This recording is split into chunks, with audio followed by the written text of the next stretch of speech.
एक नई नवेली दुल्हन को शादी की पहली रात ही घर के नीचे बने तल घर अर्थात भूमिगत कक्ष में बंद कर दिया जाता है। और ये सब किसी और के नहीं बल्कि उसके पति के कहने पर ही हो रहा था। उस बेचारी का अपराध सिर्फ इतना था कि उसका ये मानना था स्त्रियां पुरुषों से अधिक चतुर और बुद्धिमान होती हैं। ये बात उसके पति को हजम न हुई। उस नीच ने उसे सबक सिखाने के लिए छल पूर्वक उस लड़की जिसका नाम देवयानी था से विवाह किया और फिर उसे तल घर में बंदी बना दिया। वहीं पर उस बेचारी को 2 समय का खाना दे दिया जाता। अपने पति के इस कृत्य से देवयानी बहुत आहत हुई। उसे समझ ही नहीं आ रहा था ये उसके साथ हुआ तो हुआ क्या। अब उसके पास सिवाय रोने और अपनी किस्मत को कोसने के और कोई चारा नहीं था।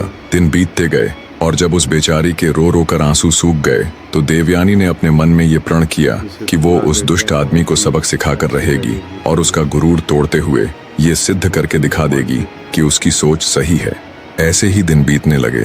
उसने अपने पति को सबक सिखाने के लिए एक योजना बनाई और योजना अनुसार एक दिन उसने खाना देने के लिए आने वाली दासी को किसी तरह राजी कर लिया और उसे एक पत्र देते हुए उस पत्र को उसके पिता के पास पहुंचाने के लिए कहा। दासी ने उसके कहे अनुसार वो पत्र उसके पिता के पास पहुंचा दिया। जब वो पत्र उसके पिता ने पढ़ा तो उसकी आंखें फटी रह गईं, क्योंकि उसका पिता बहुत बार अपनी बेटी की ससुराल उससे मिलने उसका हालचाल पूछने के लिए जा चुका था, पर हर बार उसके सामने कोई न कोई बहाना बनाकर उसे उसकी बेटी से मिलने नहीं दिया जाता। आज पहली बार था जब उसे अपनी बेटी की इस दुर्दशा के बारे में पता चला। उसकी बेटी ने पत्र में अपने पिता को सख्त हिदायत दी थी कि उसे छुड़ाने की बिल्कुल भी कोशिश न करे और न ही ये बात किसी दूसरे को बताए, क्योंकि इतना सब होते हुए भी वो अपनी ससुराल पक्ष या अपने पति की जरा सी भी बदनामी नहीं करना चाहती थी। लड़की ने पत्र में अपने पिता से आग्रह किया कि वो अपने घर से लेकर उसकी ससुराल तक एक ऐसी सुरंग बनाए,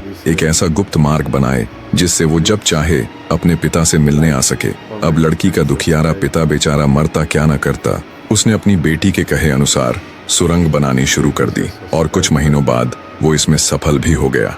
एक दिन हमेशा की तरह लड़की बेचारी गुमसुम सी बैठी हुई थी। तभी उसे जमीन के अंदर कुछ ध्वनि सुनाई दी। कुछ ही देर में उस गुप्त मार्ग के जरिए उसका पिता उसकी आंखों के सामने था। बहते नेत्रों के साथ लड़की भागकर अपने पिता से लिपट गई। देवयानी का पिता उसकी हालत देख अत्यंत दुखी हुआ।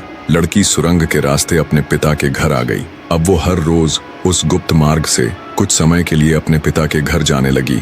जाने कितने दिनों कितने महीनों बाद उसके चेहरे पर मुस्कान लौटी थी और उसने खुली हवा का एहसास किया था। अब बारी थी उसके पति को सबक सिखाने के लिए बनाई गई योजना के दूसरे चरण को शुरू करने की।